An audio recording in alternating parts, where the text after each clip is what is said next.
Some things start wrong and stay wrong until someone is brave enough to stop the world. It was a typical Tuesday morning when a very rich man saw his past come crashing down in the middle of the workday. And no, it wasn't because of the stock market. It was because of a girl.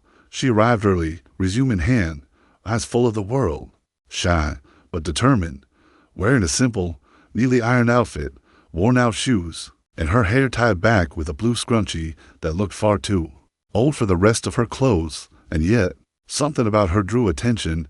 The owner of the company, a man named Dr. Eduardo Bastos, who had nothing of a doctor except arrogance, saw her in the reception and smirked. "Who's that? An intern or some kind of TV prank?" He whispered to the security guard. They laughed, but his laugh stopped the moment she was called in for an interview. "You may come up." Miss Isadora. Isadora. A strong, beautiful name. And with that name, she entered the office of the most powerful man in the company like someone entering a courtroom with the truth in hand. Eduardo looked her over, skimmed through her resume, made a bored face, and said, "You studied at public school, didn't you? Well, let's be quick. What's your objective here?" Isadora didn't answer right away. She took a deep breath and said, "My objective isn't just this job, Mr. Eduardo. It's to look into the eyes of the man who destroyed my mother's life and see if he has the courage to recognize me." The silence that followed was heavier than any storm. Eduardo laughed, but it was a forced laugh, nervous, like someone pretending to get a joke that actually hurts. "Come again." She stared at him.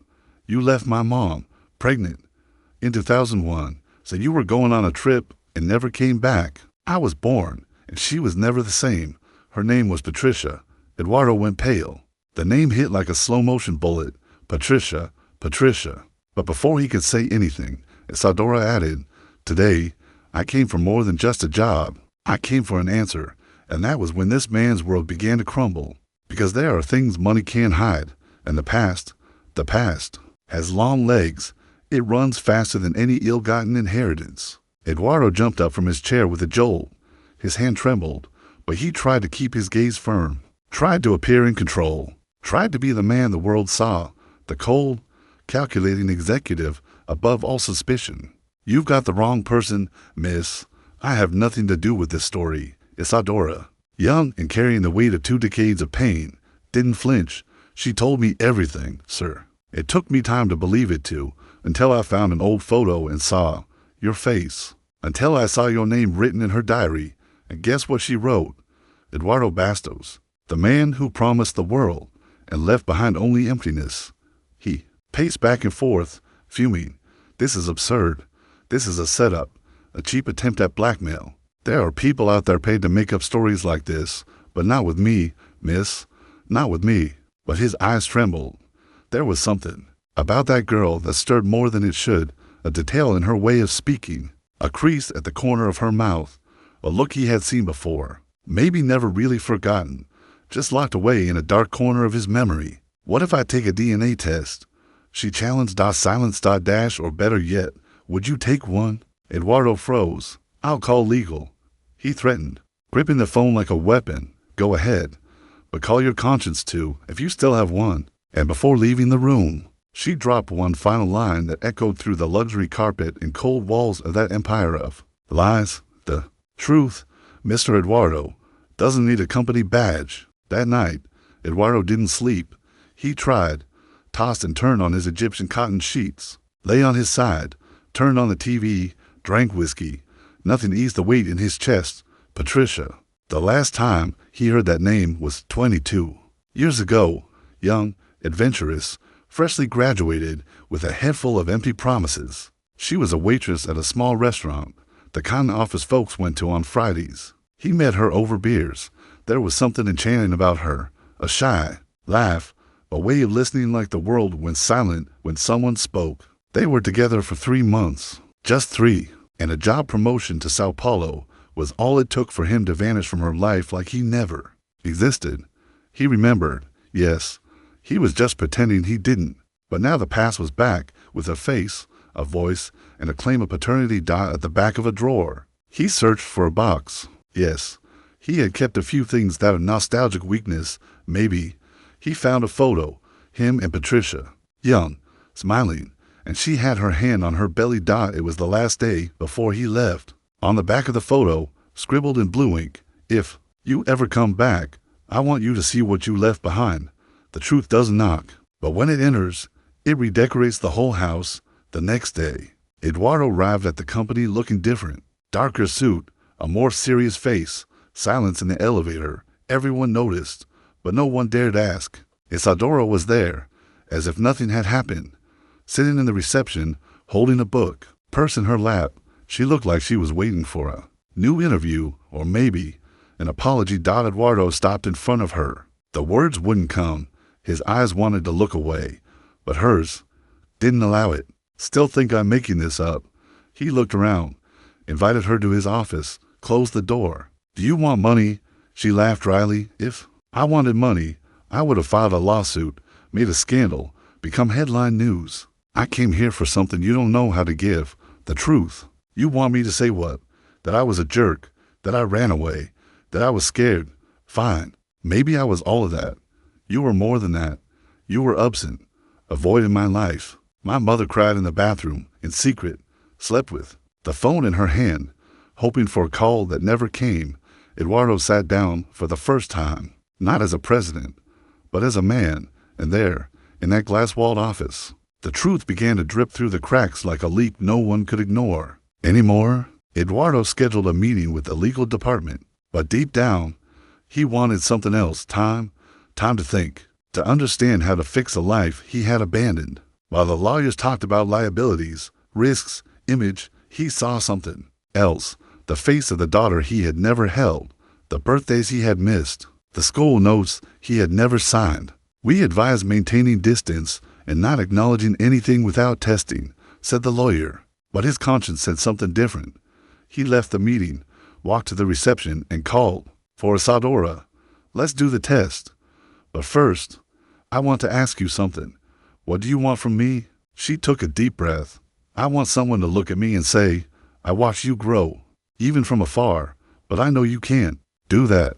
So I just want the truth. The rest, I'll chase on my own.'" Eduardo looked at her as if seeing her for the first time. The truth can hurt, but it can also set you free. In that moment, he realized it was no longer about what she wanted. It was about what he owed. And maybe, just maybe, there was still time. Asterisk time has a strange way of collecting its dues. Sometimes it shows up as wrinkles, other times as words written on old paper, folded 3 times, tucked between clothes that no longer fit. That night, Eduardo opened the memory box afraid of what he might find, and he found it, a letter, handwritten, yellowed paper in Patricia's handwriting, still steady, still beautiful. He had never read it, maybe because she never had the courage to send it, or maybe because, deep down, she knew he wouldn't come back anyway. "Eduardo, if you ever remember me, I want you to know I'm still here. I still have that smile you said you liked, though it smiles less now. I'm pregnant, and before you think I did it on purpose, no, it was an accident, but it was with love. I thought about looking for you, but decided not to. You have the world ahead of you. I only have this baby. He hasn't been born yet, but he already hears my heartbeat. I hope one day he hears yours too, Patricia." Eduardo held that sheet of paper as if it were alive, as if the letters trembled, as if the words cried on their own. He thought about everything he hadn't done, the birth he didn't attend, the first cry he didn't hear, the years spent chasing bonuses, trophies, and digits. Wow. On the other side, the lives rebuilt themselves without him. It felt strange to think about all this at 60, a grown man, rich, respected, but without roots, without emotional legacy, because everything he had built was a castle with no one living in it. The next morning, he arrived early at the lab. Isadora was already there, shy but determined. They did the test. A strand of his hair, a cotton swab of her saliva. No words were spoken, but the eyes, though, the eyes said it all. Eduardo looked at her with a weariness that wasn't physical. It was guilt. It was the weight of absence, the kind that presses down on your chest like lead. Before leaving, he handed her the letter. "I think this belongs to you, not me." Isadora read it, standing there on the cold sidewalk, and when she finished, her eyes were full, but she didn't cry. Not there. She never told me this. Maybe because she didn't want you to wait for me. But I waited. Double quote silence. The car arrived. Eduardo got in. But before the door closed, he said, if the results confirm it, I want to make it right, even if it's too late. And he left. But in that moment, he already knew. It wasn't about fixing things. It was about acknowledging them. 3 weeks passed. Eduardo pretended everything was normal. Work, meetings, social events. But every step he took echoed with what he hadn't done until the phone rang. It was the lab. Confirmed. 99.9%. Isadora was indeed his daughter. He hung up slowly. The world stopped spinning for a few seconds, and everything that once felt certain turned to dust. That same day, he went to the house where she lived, a simple but clean neighborhood. Small house, porch with plants, a wooden table, where an old woman sewed colorful cloths. It was Patricia's mother, Isadora's grandmother. May I come in? The old woman looked him in the eyes with a mix of contempt and surprise. You should have come in 20 years ago. But she opened the gate. The living room was full of photos of young Patricia, of little Isadora, of moments he had never lived. In the corner, a chest of old toys. That's when he heard a sound, a toy, a plush doll that, when pressed, said, "Daddy, where are you?" He froze. She recorded that when she was 5, said the grandmother. Every night she slept hugging that toy. She thought if she said daddy enough times, one day he'd show up. Eduardo couldn't hold it. He sat on the couch and cried, but cried in a way he never had before. It wasn't regret. It was raw remorse. Isadora arrived a bit later, found him there, broken. You came. I should have come earlier. But you came. They looked at each other for long seconds. Nothing else was needed. Because sometimes the pain is so deep, silence becomes forgiveness. Eduardo pulled a small box from his pocket. It was a necklace, simple, appendage-shaped, like a star. I bought this 20 years ago at the airport. I was going to give it to you when I came back. Why didn't you come back? Because I was a coward. She took the necklace, put it around her neck, then smiled. A painful smile, but sincere. Then now, we start from the end. And in that moment, it wasn't about a new beginning. It was about having the courage to be present, even if late, even if painful, even if broken. Asterisk, the news didn't take long to leak. First, whispers in the company, hallways. Then, an anonymous email with the subject, boss's daughter or emotional scam, spread like digital wildfire. And soon, Isadora's name became gossip, judgment, elevator whispers. Some said it was a setup. Others said it was blackmail. But none of them knew about the letter, the talking toy, or the tears swallowed for 20 years. On Monday, Eduardo entered the building with his head held high. He carried a folder. Inside, the DNA test results. He called all the directors to the boardroom. Isadora sat quietly in the back, present, but silent. Gentlemen, today we're pausing the usual agenda. He began. I have something personal to share, and professional too. He opened the folder, placed the document on the table. This is my daughter. From today forward, she will bear the Bastos name, because even though it took me long to look at her, now, no one will pretend she doesn't exist. Silence. One of the older directors cleared his throat. Dr. Eduardo, with all due respect, do you think it's wise to involve personal matters in company affairs? Eduardo stood, looked him in the eye. Do you have children, Silverio? Yes, 2. Then imagine one of them sitting right there, invisible, ignored by you their whole life. Imagine looking them in the eye and pretending you feel nothing. Do you think that's wise? Silverio fell silent. Another executive tried to soften things. But what about the company's image, sir? The press, shareholders, the company's image. What image are we trying to preserve? That of a man who runs from responsibility, or one who, even if late, tries to do the right thing. Isadora took deep breaths. There, in that room full of expensive suits and blank faces, the truth was sitting with a name, a face, and a social security number. Eduardo picked up the intercom, pressed the button. Attention, staff. This is Eduardo Bastos. I have an announcement. The young woman Isadora Patricia D.A. Silva is now Isadora Patricia Bastos. And if anyone has a problem with that, speak to me directly. He let go of the button. Meeting adjourned. He left the room with his head held high, and she followed. Outside, In the hallway, they looked at each other. You didn't have to do that. Yes, I did. Because the world needs to know that you can't erase someone just because facing the past is uncomfortable. And at that moment, for the first time, she felt real. Life is full of ironies. And perhaps the greatest is this: time doesn't go back, but sometimes it kneels and asks for forgiveness. 2 weeks later, Eduardo showed up at Isadora's house with a photo album. It was aged, scratched on the edges, but filled with attempts to remember. This is the closest I could get to a childhood without you. It's not much, but it's what I have. She flipped through it gently, pictures of Eduardo traveling, giving speeches, receiving awards, always alone. Looked like you had a whole life, and I was just a forgotten footnote. Maybe. But now I want to write a new chapter, with you in it. That same day, he took her to visit Patricia's grave. It was in a modest cemetery, with a tree of dry leaves beside it. He had never brought flowers. This was the first time. Forgive me, Patricia, he whispered, for everything, for not being the man you needed most. Isadora knelt, touched the cold stone, and for the first time, cried, Mom. He came. The wind blew strong. The tree's leaves danced in the air, as if celebrating the late arrival. They returned home in silence, but it was a light silence, the kind that heals at sunset. Sitting on the porch, Eduardo offered a gift. I want to start a foundation, in your mother's name, to help single mothers, so that no Patricia ever has to go through what she did. Isadora smiled.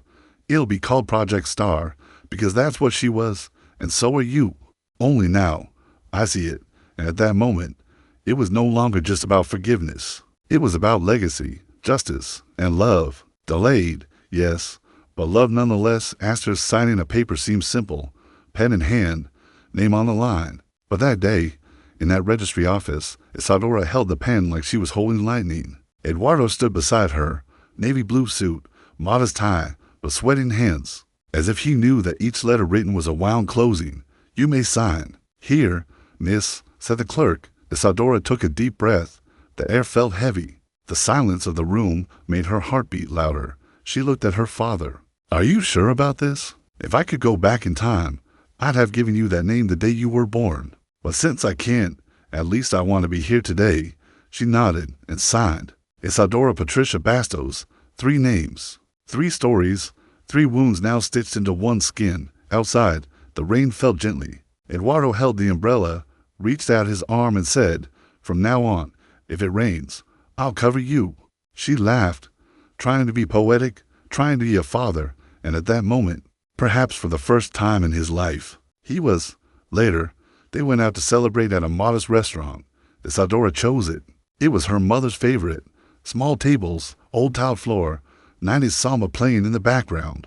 They sat in a corner, ordered pastel and guaranda. World's funny, isn't it? She said, I spent years thinking I was no one's daughter. Now I'm here, with a man the whole country knows, and I'm seeing that you're just a human being. Eduardo laughed. Yeah, money buys a lot, but not lost time. But it buys pastel, and if it's filled with affection, it's worth gold. That day, she took a photo of the two of them, posted it online with the caption, He took his time. But he showed up. The image went viral. Thousands of comments. People moved, people skeptical. Some saying it was a scam, others calling it a miracle. But none of that mattered, because at that table, between one bite and the next, 2 worlds collided, and the absence that once cut like a knife was now slowly healing with the taste of an embraced asterisk. A few days later, Isadora showed up at the office with a photo in her hand. I found this at the bottom of my grandmother's drawer. Eduardo took it. It was an old Polaroid.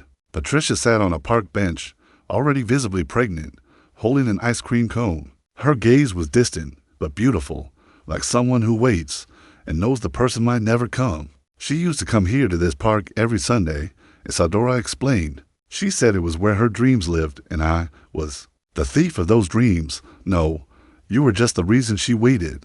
But she always believed you'd show up one day. Eduardo sat down and stared at the photo.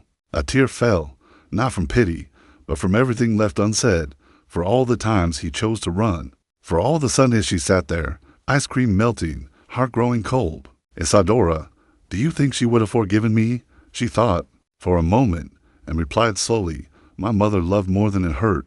I think yes. She would have forgiven because she taught me to love, even the things that cause pain. That afternoon, Eduardo did something he had never done at the company. He had the photo printed, framed, and hung it at reception. Some employees found it odd. Others whispered. But next to the frame, he placed a small plaque with a quote this woman believed when no one else did. And in that moment, she became the symbol of what truly sustains any empire, love that endures. Things finally seemed to be falling into place. The Project Star Foundation was beginning to take shape. Isadora was officially hired by the company as a social projects coordinator, and Eduardo was starting to learn that being a father was more than just a name on a birth certificate. But just as life seemed to align, fate decided to strike. That Friday morning, the phone rang early. It was Isadora's grandmother.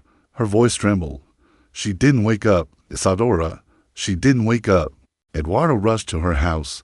The door was open, people arriving, a neighbor with red eyes. In the bedroom, Isadora lay on the bed, eyes closed, serene, but cold, aneurysm, silent, treacherous, fatal. The girl he had barely begun to call daughter was now lying among flowers as his world imploded. In the living room, an envelope with his name. Eduardo opened it with trembling fingers. Dad, if you're reading this, it means time ran faster than we did. But don't cry for me. I died in peace.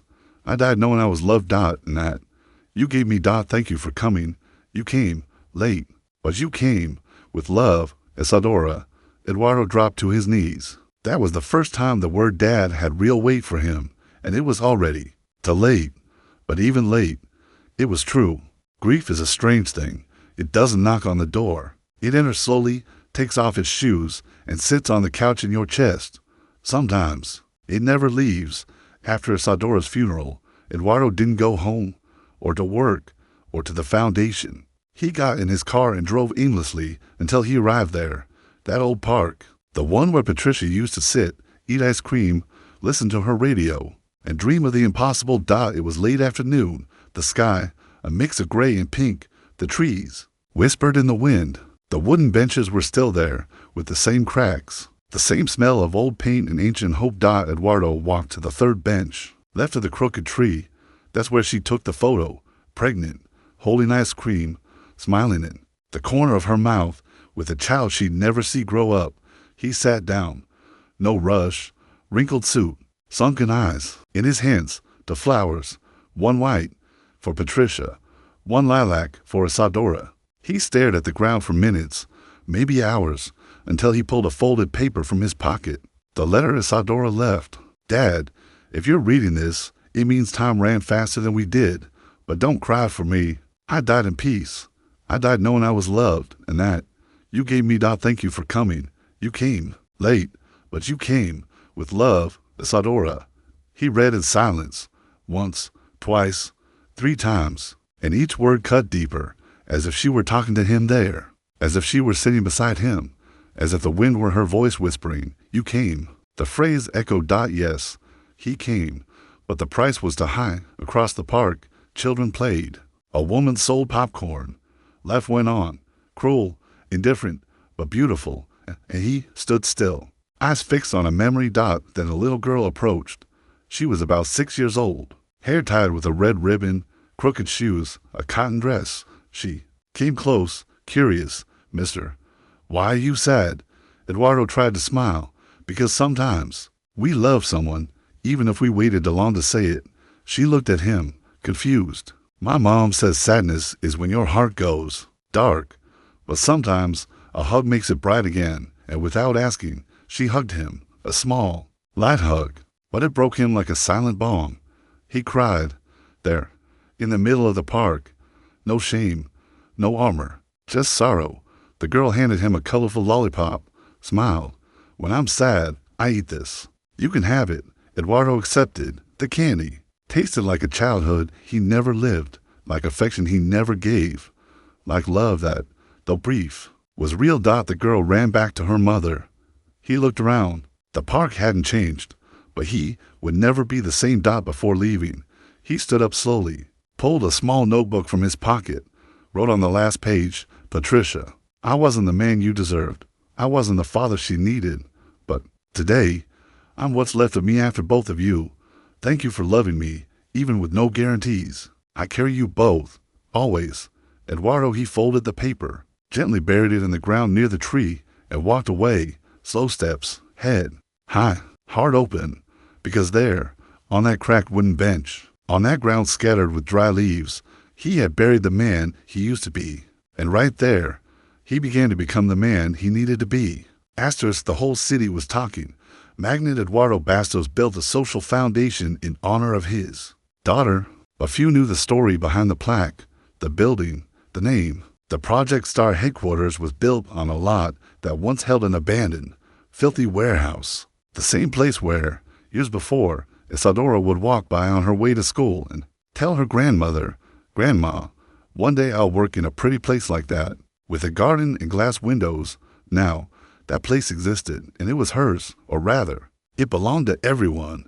The mission of Project Star was simple and revolutionary: psychological, educational, and legal support for single mothers, abandoned young women, and at-risk children, all funded by Eduardo. No ads, no vanity, just a debt of the soul. The inauguration was modest. No celebrities, no media, just ordinary people. People who understood the value of the invisible dot at the entrance. A glass mural showed images of mothers and their children, hugs, tears, resilience. At the center, two bronze plaques, one with the name Patricia Helena D.A. Silva, the other Isadora Patricia Bastos. Below, a quote handwritten by Eduardo himself: "They were light, even when the world chose darkness." That afternoon, he stepped onto the garden stage. Trees swayed in the breeze, children played between chairs, and the scent of warm coffee and cheese bread filled the air. He wore a simple shirt, no suit, no titles. For the first time, he was just Eduardo. He took a deep breath, picked up the mic, and spoke. "I built empires, won awards, graced magazine covers, but nothing makes me prouder than being here today, because this foundation isn't about charity, it's about debt. A debt to those who believed in me even when I ran, who loved me without conditions, who taught me that raising a child takes more than money, it takes presence." Pause. His eyes welled up. "Isadora taught me how to be a father when it was already too late. And even then, she accepted me." Her mother, Patricia, was the kind of woman who believed in the impossible and loved without a contract. In the crowd, silent tears fell. Some mothers hugged, others just bowed their heads in respect. I can't turn back time, but I can help make sure other stories start differently. And if even one child is embraced because of this place, it was worth it. Applause. Not out of politeness, but from the heart. At the end, Eduardo walked to the garden side, where a cherry blossom tree had been planted days before. Next to it, a small wooden plaque. "Here blooms what absence tried to kill." And in that moment, even the sky seemed to cry in silence. Eduardo's Sundays took on a new rhythm. No more meetings, executive flights, or coffee with CEOs. Now, every Sunday, he followed the same routine. He woke up early, stopped by the flower shop, and walked to the park where Patricia used to wait. He arrived at the same time, sat on the same bench, and stayed there, not just out of grief, but out of respect. Beside the bench, there was now a small bronze statue, a young woman smiling, in a simple dress with her hair tied back. On her chest, a star-shaped pendant. Isadora. The city authorized the tribute after Project Star saved dozens of young lives in just a few months. No one questioned it. It was as if the whole city wanted this reparation. The bench bore an inscription Eduardo had personally engraved for those who arrived late, but had the courage to stay. One day, a child approached, a boy around 8 years old, curious, bright-eyed. "Mister, who's the lady in the statue?" Eduardo smiled, kneeled to the boy's height, and answered, "She's my daughter, and also my teacher." "Teacher of what?" "Of life." The boy thought deeply. Was she nice? She was light. The boy nodded and ran back to play. But before he left, he turned and said, "My mom says light never dies. It just moves somewhere else." Eduardo swallowed hard. That afternoon, he stayed until sunset, and when the sky turned orange and lilac, he took a notebook from his pocket, wrote on the last page, "Daughter, you didn't live long, but long enough to change me forever. I carry you in every decision, in every gesture, in every silence that now is sound. Thank you for having existed, and for helping me exist." He closed the notebook, took a deep breath, and walked home slowly. For the first time in 62 years, Eduardo Bastos didn't feel guilt. He felt longing, yes, but a clean kind of longing, without fear, without escape, and that's it, my friend. Some people arrive late, but have the courage to stay, and sometimes that alone is already love. And now, did this story move something in you too? Leave your comment below. Click like if it stirred anything inside, and subscribe so you don't miss any of the life stories the world hides, but Grandpa Rico reveals.